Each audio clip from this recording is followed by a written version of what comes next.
I don't know, I never see him, because every time I go out there... But you know, it's weird, Richie. Have you been obsessed with cars since you were a kid? Yes. Yeah. And I did write to Jimmy Savile to drive a Land Rover, because I was born in Solihull, Birmingham. Yeah. So I lived just down the road from Lode Lane, where there were... There's no need for everyone to know. We can keep it quiet. Just secret brummies. And I used to see Land Rovers all over the place. And I wrote to Jimmy Savile, "Dear Jimmy," started traditionally, can you fix it for me to drive a Land Rover?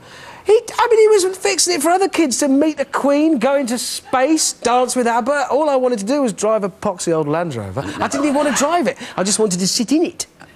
And it never happens. He could have done that in his lunch break. He could have fixed, oh, these kids want to go to space, these want to solve all the world's problems, this one wants to marry the Queen, this little fellow wants to drive in a Land Rover. Lunch break job. Well, Richard, 5 minutes. I've got a surprise for you. Because behind that bookcase is the man himself with a beautiful brand new Land Rover. No, he's not. I know, but I was trying to decide how that felt. I'd have hit him with the table, probably. You've probably got the up walk. Miserable Watson. You should have done it years ago when I wanted it. Little 7-year-old me. Would have been an easy fix. I won't sleep tonight now. Ride in a Land Rover. Never Please, happens. Jimmy. Jimmy, if you're watching, make this lad's dream come true. And while you're thinking about it, we're going to show a clip now from your African adventure. Ah, we're with Oliver. Yes. Yeah. Bert, if you would, please. Let's see him in full. Up you go. Oh! Oliver, you've got a cold. Listen. Hammond, move! You're going to have to go faster and I hit you. What? Oh, God, thanks. Well, help yourself to my brakes. Why not? I've lost a skull. Monkeys. Oh. What is it? It's like iron. Pretty rude. I think I've bent the steering back a bit. Wow. Bit of all of us. There you go. I did bring that car back, you know. Did you? Yeah. In one piece. Yeah, I brought him back and I've had him resprayed and all fixed up. He's scooting about, he works. How does the missus feel that she's, you know, sharing her life with all these cars? Well, that's interesting, because I share my life with her and ducks, chickens, goats, horses, quite a lot of sheep, 5 dogs. Do you know, we have discussions about that one. Yeah. Actually, I also worked out her collection of vehicles, because she's started collecting things on the quiet. Oh, has she? Well, she works, so she spends her money on cars as well as animals. Yeah. And we worked out she now has a Land Rover that she won't get out of, a lorry to carry her horses in, and I mean a biggie, it's got air brakes and everything, it's a whopper, I'm scared of it. A Harley Davidson and a tractor. It's hardly Barbie, is it? I mean, it's not a little pink convertible or something. She's not doing bad then, is she? In fact, she's leaving you. It's a shame, really. It's terrifying. Yeah.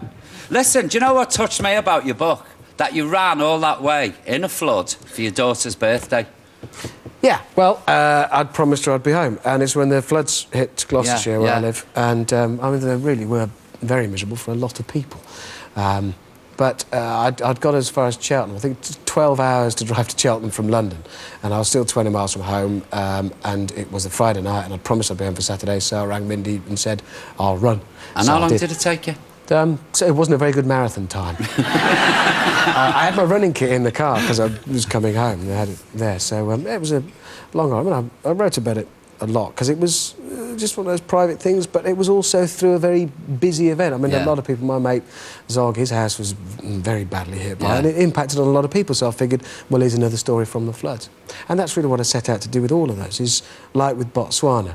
You know, everybody wants to be on telly at the moment. This is going to be very popular. There's so many media courses.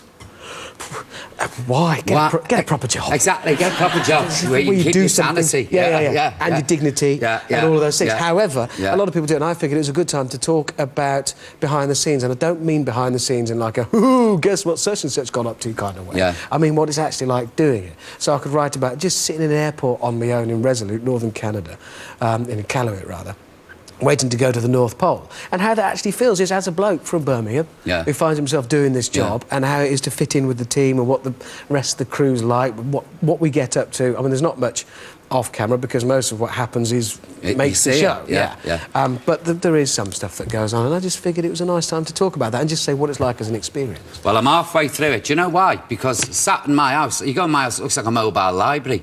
Everyone's got a book house. I know, it's busy for it. Isn't it? And like, I go in and they send me on the Sunday the books, and like they arrive, seriously, sackloads of it. I'm coming, we're just explaining. Sound of air brakes. Yeah. And the books arrive. Yeah, it's Richard, it's great to see you. It's nice to be here. Thanks for having me. Anytime. Well, we haven't finished yet, so if anything unpleasant is going to happen or embarrassing or awkward... No, it won't. It won't. Seriously, cool. You're OK. Ladies and gentlemen, please, buy the book. Give the man a big round. Mr Richard Hammond. Thank you very much. Thank you. Mr laid-back Hammond. Yeah. You are, though. You're so like... You're not like not a bother on you. Honestly. No, I admire that. I'll be more tense.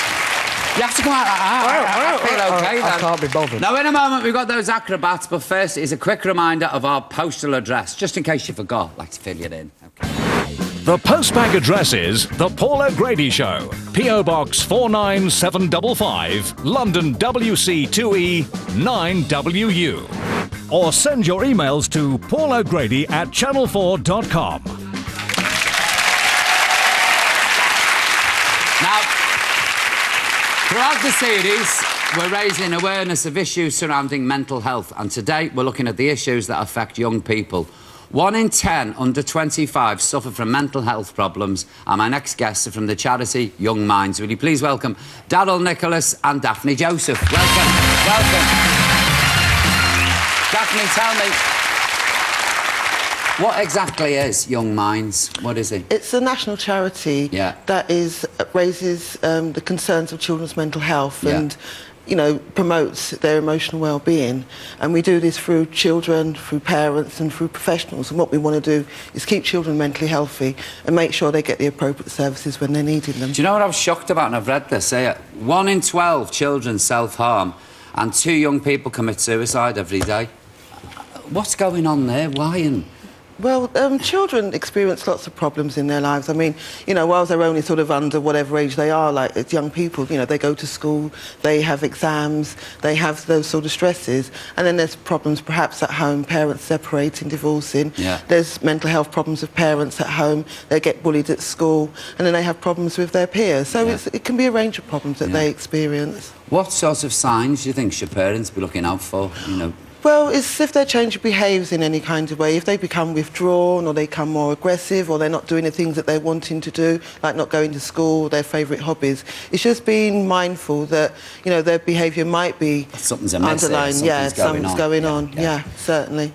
Daryl, in families, is it the dads who find it hard to deal with? Well, I think it's particularly the dads that find it hard to deal with. I think dads, like most guys, find it quite difficult to talk about feelings. And when you're looking at how young people feel, they find it can be uncomfortable for them to get involved. They're also sort of wondering whether that's their job or is that mum's job, perhaps how it used to be, you know, a few years back. So yeah,